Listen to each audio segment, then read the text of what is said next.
կան, առաջարկում եմ որոշումն ընդունել, ովքեր են դեմ չկա, որոշումն ընդունվեց եւ զեկուցվող հարցերի վերջին հարցը հարցամար 30 Վանթերոսյան համեցեք։ Շնորհակալություն պարոն փոխվարչապետ, ըստ էության մենք նաև չզեկուցվող հարցերի մեջ էլ ունեցանք նմանատիպ որոշումներ, եթե թույլ կտաք բոլորը միանգամից ներկայացնեմ, սա էլ է վերաբերում մի քանի կառավարության որոշումների մեջ փոփոխություններ իրականացնելուն։ Եթե հիշում եք, մենք դեկտեմբերին ազգային ժողովում ընդունեցինք օրենք, որի արդյունքում ապրիլի 1-ից բոլոր կենսաթոշակներ եւ նպաստները պետք է վճարվեն անկանխիկ եղանակով եւ այս կառավարության որոշումներով, որի լիազորությունը ունենք այդ օրենքով, ըստ էության կարգավորում ենք այդ ամբողջ գործընթացը։ Ուզում եմ մի քանի մանրամասն ներկայացնել, որը նաեւ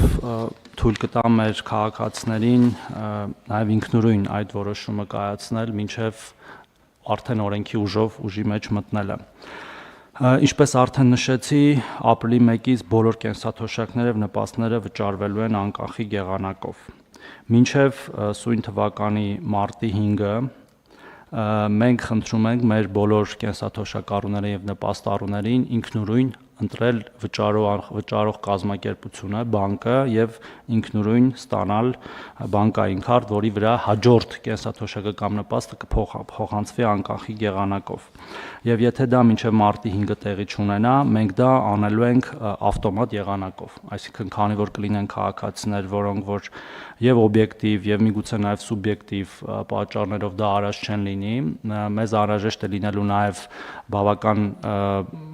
ժամանակ, որպեսզի երբ որ այդ ընտրությունը կատարվի, մենք կարողանանք քարտերը առաքել տուն։ Եվ նորից խնդրում եմ դա մարտի 5-ը մինչև անել այն քաղաքացիներին, որոնք դա կարող են անել ինքնուրույն, եւ մենք տեսնում ենք, որ դա արդեն տեղի է ունենում, հարգելի գործընկերներ, ուզում եմ մի թիվ հնչեցնել։ Մենք դեկտեմբերի սկզբին, որ այս խոսակցությունը նոր սկսվեց, անկանխիկի ամբողջությամբ անցնելու, եւ եթե չեմ սխալվում, հենց կառավարության նիստին ունենք մոտ 50,000 քաղաքացի, ով ստանում էր կանխիկ եղանակով կենսաթոշակներ նպաստները, եւ մենք այսօր առավոտվա դրությամբ ունենք 21539 քաղաքացի, այսինքն այդ 30,000 մոտ քաղաքացիներ ինքնուրույն արդեն անցել են անկանխիկի դաշտ, եւ օրական մոտ 1000-1500 քաղաքացի դեռ շարունակում են ինքնուրույն անցնել, եւ ես դրա համար եմ նաեւ կոչ անում, որ դա մեր քաղաքացիները անեն ինքնուրույն եւ ընտրեն իրենց նախընտրած բանկը։ Սա ինչի եմ հատուկ ասում, որովհետեւ մյուս դեպքում ավտոմատ է լինելու ընտրությունը, այսինքն համակարգի միջոցով, պատահականության սկզբունքով, հաշվի առնելով որոշ պարամետրեր, այդ ընտրությունը կատարվելու է համակարգի կողմից, որպեսզի որևէ մեկը ապրիլի 1-ի դրությամբ զրկված չլինի իր կենսաթոշակը կամ նպաստը ստանալու իրավունքից։ Դրանից հետո ընտրությունը ավտոմատ կատարելուց հետո մարտի 5-ից մինչև ապրիլի 1-ը մենք ապահովելու ենք քարտերի առաքումը սուրհանդակային ծառայության միջոցով, տարբեր տեսակի ծառայություններ կարող են լինել կամ բանկեր, որ իրենք են պատրաստական դա անել, կամ բանկեր, որ մեր միջոցով դա կարվի, հիմա նաև այդ բանակցությունները շարունակվում են, եւ մինչև ապրիլի 1-ը հնարավոր չի լինելու փոխել վճարողին, այսինքն եթե բանկը ավտոմատ ընտրվել է, ապա մինչև ապրիլի 1-ը հնարավոր չի լինելու փոխել, որպեսզի սահուն անցումը կատարենք։ Ապրիլի 1-ից հետո ընդհանուր կարգով հնարավոր է արդեն քաղաքացին կարող է ինքնուրույն որոշել։ Եվ այդ առաքումից հետո արդեն հաջորդ կենսաթոշակը, որը վճարվելու է ապրիլի 1-ին, կենսաթոշակ եւ նպաստ կստանան քաղաքացիները իրենց քարտով։ Իհարկե գործընթացում մենք շատ խոչընդոտների ենք հանդիպում, ընդհանուր մինչև օրինակ քաղաքացիներ ունենք, որոնք չունեն վավեր անձնագիր, որը խոչընդոտում է նրանց բանկում հաշիվ բացել, եւ մենք մեր գործընկերների հետ աշխատում ենք, որ այդ հարցը լուծենք, ընդհանուր այցելում ենք մեր քաղաքացիների տուն, ինքներս ենք անում այդ գործընթացը, նույնիսկ նկարում ենք, նկարատպում ենք, իրենց փոխարեն դիմում ենք, լրացնում, որ հնարավորինս սահուն տեղի ունենա։ եւ այլ, ասենք, քաղաքացիներ կան էլեկտրոնային փոստի հասցե չունեն, քաղաքացիներ կան նույնիսկ հեռախոս չունեն անձնական, որովհետեւ, ասենք, օրինակ շատ մեծ տարիքի են եւ հաշմանդամություն ունեն իրենց ընտանիքի անդամներն են իրենց հոգում կարիքները եւ այդպիսի նույնիսկ ինդիվիդուալ կերպով փորձում ենք այդպես անել, որ ապրիլի 1-ի դրությամբ որևէ մեկը զրկված չլինի իր կենսաթոշակը ստանալու իրավունքից։ Մի բան էլ եմ ուզում միանգամից տեղեկացնել, թեև կառավարության որոշումով դա դեռ ընդունված չի, մենք կամ մյուս կամ մոտական նիստերին կբերենք եւս մեկ որոշում, որով կսահմանենք այդ քաղաքացիների ցանկը, ում առաքելու ենք այդ քարտերը, դրանք լինելու են նախնական, բայց իհարկե կքննարկենք ձեր բոլորի հետ, ձեր կարծիքն է կլսենք, պարզապես ուզում եմ արդեն հնչեցնել մեր պատկերացումները, դրանք բոլոր խորը սահմանափակում ունեցող քաղաքացիներն են կամ առաջի կարգ ունեցողները, 85-ից բարձր մեր քաղաքացիներն են, 85 տարեկանից բարձր եւ 75-ից 85 տարեկան ծանր սահմանափակում ունեցող կամ երկրորդ կարգ ունեցող քաղաքացիներն են։ Մեր պատկերացմամբ պետք է այդ շրջանակը ամբողջությամբ ներառի այն քաղաքացիներն, որոնք օբյեկտիվորեն չեն կարող ինքնուրույն գնալ բանկ եւ այդ հաշիվները բացել, բայց որոշումը ընդունելուց հետո իհարկե նորից դրա մասին կհայտարարենք։ Եվ քանի որ մենք այս անկախիկի անցումը դիտարկում ենք նաև որպես հավելյալ եկամուտի աղբյուր մեր քաղաքացիների համար, եթե թույլ տաք հետվճարի թվերն էլ հնչեցնեմ, պարոն Գրիգորյան, որտեղ մենք նաև եւ օրենքով ենք եւ կառավարության որոշումով փոխեցինք շեմը, դարձրեցինք 20% մինչեւ 10,000 դրամ հունվարից արդեն, եւ մենք 3 արդեն փոխանցումները կատարել եւ ամփոփել ենք, եւ նաեւ ինքնըստինքյան process-ը զարգանում էր, այսինքն նույնիսկ 40%-ի բարձրացման ամեն ամիս ավելի շատ մարդիկ էին օգտվում այդ ծրագրից։ Եվ վերջի տվյալները հետևյալն են, ուրեմն մենք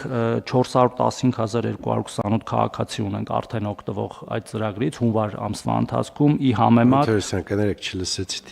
415,228, ի համեմատ 400,572, այսինքն եւս 15,000 քաղաքացի օգտվում է այդ վճարի ծառայություններից հունվար ամսին ի համեմատ դեկտեմբերի, եւ հունվարին վճարել ենք 2.9 միլիարդ դրամի հետվճար, ի համեմատ 1.8 միլիարդ դրամի դեկտեմբերի, այսինքն 1.1 միլիարդ դրամով ավելի, եւ միջին հետվճարի չափը կազմել է 7,000 դրամ մոտ, որտեղ տարբեր քաղաքացիներ տարբեր կերպ են, ասենք, առևտուրարը եւ իրենց ի սկզբանե թոշակներն տարբեր են եղել, բայց գիտենք, որ յուրաքանչյուրի դեպքում լիմիտը 10,000-ն է եւ շատ քաղաքացիներ հենց 10,000-ը ստացել են, ի համեմատ նախկինի 4,400-ի, այսինքն դեկտեմբերին միջինը 4,400 էր եւ եթե միջինով զուտ համեմատենք 2,600 դրամի աճ ունենք, բայց յուրաքանչյուր անձի պարագայում դա 4,000 դրամ աճ էր, այսինքն 6,000-ը 10,000-ի դիմաց։ Եվ նորից խրախուսում ենք մեր քաղաքացիներին օգտվել անկանխիկ առևտրի եղանակից եւ իրենք իսկ իրենց ձեռքով ըստ էության բարձրացնել իրենց կենսաթոշակները եւ նպաստները մինչեւ 10,000 դրամի չափով 20%-ի սահմաններում իրենց կենսաթոշակից եւ նպաստից։ Եթե հարցեր կլինեն, պարոն Գրիգորյան, հարգելի գործընկերներ, խնդրեմ պատասխանեմ։ Շնորհակալություն, պարոն Թերոսյան, ես ինչ որ դուք ասացիք մի պրոբլեմատիկ հարց կա, որը կարող ենք այսօրվանից փորձել մի հատ հասկանալ, այդ վավեր անձնագիր չունենալու խնդիրը դա պրոբլեմ կդառնա։ Ես հասկանում եմ, որ դուք ձեր ամբողջ անձնակազմը օգնում ա, որպեսզի մարդիկ բանկային հաշվի պայմանագիր կնքեն եւ քարտ ստանան, բայց այդ անձնագիրը, որ վավեր չեղավ, դա կդառնա պրոբլեմ, նույնիսկ ձեր օգնությամբ հնարավոր չի լինելու դա անել, էլի։ Ես գուցե մի հատ բազաները տեսնենք ով չունի անձնագիր։ Ունենք, անուն ազգանունով գիտենք ով չունի, այսինքն մենք օգնում ենք, որ անձնագիր ստանան, որպիսի կարողանան կնքել եւ աշխատում ենք մեր գործընկերների հետ, ներքին գործերի նախարարության, ընդհանուր մինչեւ շրջիկ խմբերով։ Մասսայականության բան հասկանալ։ 2500 հոգու մասին է խոսքը։ 2500 հոգու մասին է խոսքը։ Քիչ չի։ որոնք չունեն այն պատճառով, որովհետև կարիք չեն ունեցել ըստ էության որևէ ծառայությունից օգտվելու եւ իրենց կանխիկ կենսաթոշակը ստացել են, բայց հիմա առիթը ծագել է, արդեն շատերինը կազմակերպել ենք եւ ճիշտ եք ասում, մեր միասնական սոցիալական ծառայության ըստ էության ամբողջ անձնակազմը հիմա դրանով է զբաղվում, որպեսզի ապրիլի 1-ի դրությամբ որևէ մեկ քաղաքացի իր իրավունքից չզրկվի կենսաթոշակ եւ նպաստանալ։ Որովհետեւ մեծ թիվ է անկեղծ ասած։ Փորձում ենք հասցնել մեր պատկերացումով մինչև մարտի 5-ը թիվը կիջնի 10,000-ի մոտ, որտեղ օրական 1000-ից 1500 իջնում է ինքնական փոխողների եւ այդ 10,000-ի հարցը մենք կլուծենք։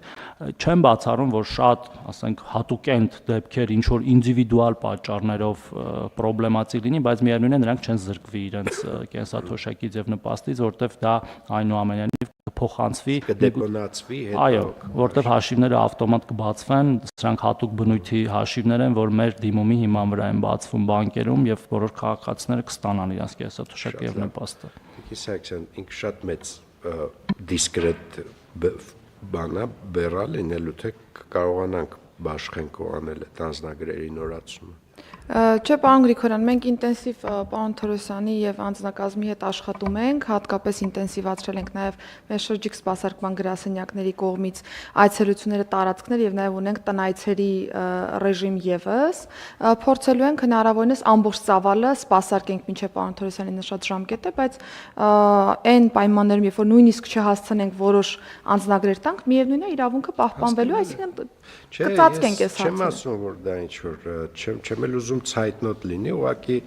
իմ մոտ հարց առաջացավ, մենք բիզնես process-ով կարողանում ենք անձնագրի տրամադրման հետ կապված ամբողջ process-ը կազմակերպել տանը։ Թե դա անհնարին է, որովհետև ես վստահ եմ, որ պարոն Թովոսյանը ինչպես նշեց, մարդիկ կան, որ շարժունակության խնդիրներ ունեն, ինչը եւ եթե լինի շարժունակության խնդիր եւ չլինի անձնագիր, նշանակում է մենք պիտի ձևաչափ գտնենք, որ տանը անձնագիրը տանք։ Պարոն Գրիգորյան, խնդիր չկա, մենք ամբողջը կազմակերպում ենք, քանի որ բիոմետրիկի հարցեսպայդրությամբ չունենք, դրանք շատ ավելի հեշտ լուծելի հարցեր են այս պահին։ Իսկ եթե իրենք ID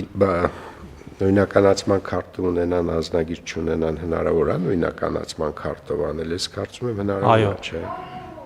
Նույն վավեր անձը հաստատող փաստաթուղթ է, բայց այս դեպքերը նրանք են, որոնք չունեն, երկուսն էլ չունեն։ Հա, ու տանը ինչ ենք անում, ասենք նույնիսկ ֆոտոն ենք տանը անում, տանում ենք, տպագրում ենք, մեր գործընկերներն ենք փոխանցում, իրեն գալիս են դիմումը վերցնում են, որտեղ դիմում լրացնելու գործառույթը իրանցն է եւ հետո անձնագիրը տալիս են։ Ես կարծում եմ մեր հատուկ գործողությունները, ջանքերը պիտի դնենք մեր թոշակառուների համար, բայց նպաստացողները թող գնան։ Նպաստ, որ ասում եմ, այդ ընդհանուր ձևակերպումն է այդպեսին, օրինակ ծերության նպաստը նույնպես նպաստ է այն ավակ սերնդի ներկայացուցիչների, որոնք բավարար աշխատանքային ստաժ չունեն։ Հասկանալի է, չէ՞, ուզում եմ ասեմ, ավակ սերունդի համար բնականաբար ամեն ինչ պիտի անենք, բայց երիտասարդները թող բարի լինեն, գնան իրանց խնդիրները լուծեն, օգնեն մեզ, որովհետև այս ռեֆորմը կարծում եմ վերջի փուլն է եւ մենք չենք հետաձգելու անկանխիկի անցնելու մեր քաղաքականություն։ Պարոն Գրիգորյան, հաշվի առնելով, որ 666,000 հոգու մասին ենք խոսում, ըստ էության ճնշող մեծամասնությունը արդեն լուծել է այդ հարցը եւ միայն այս 21,000 մեր քաղաքացիներ, որ այսօրվա դրությամբ դեռ կանխիկի ռեժիմում են, որոնք ամեն օր փոխվում են եւ նաեւ մեր խրախուսական մեխանիզմների շնորհիվ հետվճարի եւ բավական ըստ էության էական չափ է այդ հետվճարը, բայց այն մնացածի հարցերը ոնց ասեցի, իմ նշած մեխանիզմով կլուծենք։ Եվ կներեք, եւ նաեւ դրա համար էինք խնդրել մենք այն ժամանակ վարչապետից այս 3 ամսվա ժամանակահատվածը, որպեսզի հասցնենք, որտեվ հունվարի 1-ից հնարավոր չէ լինելու սա անել։ Շատ լավ, պարոն Թորոսյան, ամեն դեպքում եթե ինչ որ կրկին հավաքվելու կարիք լինի եւ քննարկելու, ասեք, որ պահին որ պետք լինի, էլի կարող ենք հավաքվել ու նոր լուծումներով անպայման պետք է հասցնենք ապրիլի 1-ը վերջի ամսաթիվ որպես ընդունենք եւ ավարտենք այդ կանխիկի էպոպեան թոշակների եւ նպաստների, ինչը որ մեծ հաջողություն է երկրի համար, ես կարծում եմ։ Շատ շնորհակալություն, խնդրեմ հարցեր, առաջարկություններ համեցեք։ Պարոն Թորոսյան, դուք ձեր խոսքում նշեցիք, որ անկանխիկի անցնելու պարագայում նաև մեր քաղաքացիները հետ վճարային համակարգի շնորհիվ հավելյալ գումարներ կարող են ստանալ, ուզում եմ նաև հիշեցնել գործընկերներին եւ հարց տալ ձեզ մասնավորապես այն մասին, որ նաև անկանխիկ ձևաչափով կենսաթոշակները վճարելու պարագայում հավելյալ ֆինանսական բեռեր նաև պետության վրա ծառանում, այ 25-ի պարագայում մենք հավելյալ որքան գումար ենք ծախսել եւ արդեն անկանխիկին անցնելու դեպքում նաև ինչ ծավալի խնայողություններ կունենանք։ Շնորհակալություն, պարոն Հայրապետյան, տարեկան գումարը մոտ 600 միլիոն դրամի մասն է խոսում, որը 600 դրամի մասն է խոսքը, որը վճարում ենք HiPost-ին։ Հիմա այս տարի իհարկե ամբողջը չի որ կխնայենք, որտեղ առնվազն որոշ քաղաքացիների հունվար, փետրվար, մարտ ամիսները այնուամենայնիվ կանխիկ է վճարվելու, բայց դրա ճնշող մեծամասնությունը ըստ էության կխնայվի, մյուս տարի ընդհանրապես ծախս չի լինի եւ դա կուղենք արդեն մեր բյուջետային գործընթացի շրջանակներում մեր այլ կարևոր ծրագրերին։ Այսինքն ինքը քիչ գումար չի նաև խնայողության տեսանկյունից։ Այո, եւ ես կարծում եմ, որ այդ cashback-ի մեխանիզմը շատ լավ մեխանիզմ է, որը հնարավորություն է տալիս թիրախային բազմաթիվ այլ միջոցառումներ իրականացնել եւ զարգացնել այս տրամաբանությունը, ըստ էության բարձրացնելով թոշակները։ Դա հնարավոր չի անել կանխիկի պարագայում, որովհետև ըստ էության կանխիկ վճարման պարագայում կապն է կորում մեր թոշակառուների հետ կամ նպաստացողների, բայց հիմա մեր քայլերը վկայում են նրա մասին, որ դա հետևականորեն զարգացող համակարգ է, ես արդեն 20% է, չէ՞, հետ վճարի 20% մինչև 10,000 դրամ։ Տեսեք, ըստ էության թոշակառուները մեր հարգարժան ազատված են ԱՀՀ-ից այլևս դեռ ավելին, օրինակ դեղերի մասով եւ այլը եւ այլը։ Ուզում եմ ասեմ, ստեղ նաեւ թիրախային ֆիսկալ քաղաքականություն անելու լավ հնարավորություն ենք ստանում, որպեսզի նաեւ հարկային արտոնությունները լինեն ոչ թե խառը, անթիրախ, այլ շատ կոնկրետ ու շատ թիրախավորված։ Եվ այս իմաստով ես կարծում եմ այդ համակարգի գոյությունը ապրիլի 1-ից ինքը շատ լուրջ ու մեծ արժեքավոր գործ է, որ մենք արեցինք։ Համաձայն եմ պարոն Գրիգորյան, իրականում ապրիլի 1-ից ընդամենը շատ փոքրաթիվ քաղաքացիների համար է սկսում, բոլոր մնացածի համար դա արդեն իսկ աշխատում է հունվարի 1-ից 20%-ով 10,000 դրամի չափով եւ թվերը վկայում են դրա մասին եւ տենդենսներն էլ են դրա մասին վկայում։ Ես սա նաեւ խոսում եմ այդ արձագանքելիությանը մասին, այսինքն մեր քաղաքացիները ակնհայտորեն արձագանքում են այդ մեր գործիքին, որը մենք տվել ենք։ Ես գիտեք ինչ նկատի ունեի։ Տեսնենք, ժամանակը ցույց կտա։ Ես կարծում եմ, որ նույնիսկ եթե 20,000 կամ 30,000 մարդ դեռևս չէր մասնակցում, մեր հնարավորությունները միջոցառումներ իրականացնելու սահմանափակվում էր։ Ես այդ տեսանկյունից եմ հարցին նայում։ Հիմա դուք ունենալու եք ամբողջական ըստ էության համակարգ, որը ձեր համար դառնալու է սոցիալական աջակցության թիրախավորված գործիքներ տարածելու ռեալ գործող կարծում եմ հարթակ։ Մինչև ապրիլի 1-ը մենք չունեինք, որովհետև միշտ ուզում էինք ինչ-որ գործողություն անեինք, միշտ ասում էինք, բայց ինքը ամբողջական չի ֆոկուս խումբը, որովհետև այդ կանխիկով խզվում էր մի մասը եւ մենք չէինք կարողանում մեր նպատակը տեղ հասցնենք։ Մենք առաջի օրվանից իհարկե շատ մտածում էինք, որ ինչ ափսոս է, որ cashback-ի համակարգից չեն օգտվում մեր քաղաքացիները, որոնք մինչև հիմա ստանում են կանխիկ։ Մի վերջի բան էլ եթե թույլ կտաք, միշտ մոռանում եմ ասել, բայց կարևոր է, մենք ունենք նաև 2% հետվճարի համակարգը, որը գործում է բոլորի համար եւ եթե մեր կենսաթոշակառու նպաստառները ընտրեն արկա քարտեր իրենց վճարային տեսակ, նաև նրանք կստանան այդ հավելյալ 2%-ը, որը քիչ գումար չի կրկին ընդհանուրի մեջ նայելով։ Հիմա իրենք իրավունք ունեն այդ քոբեջ քարտերը ընտրեն որպես թոշակային քարտ։ Այո, պարզապես բանկեր կան, որ չեն տրամադրում, բանկեր կան, որ տրամադրում են, հույս ունենք կշատանան այդ բանկերը, որ տրամադրում են, կամ քաղաքացիներ իրենք կթեքվեն դեպի այլ բանկեր եւ կան շատ քաղաքացիներ կան, որ արկա քարտից են օգտվում։ Շատ լավ է,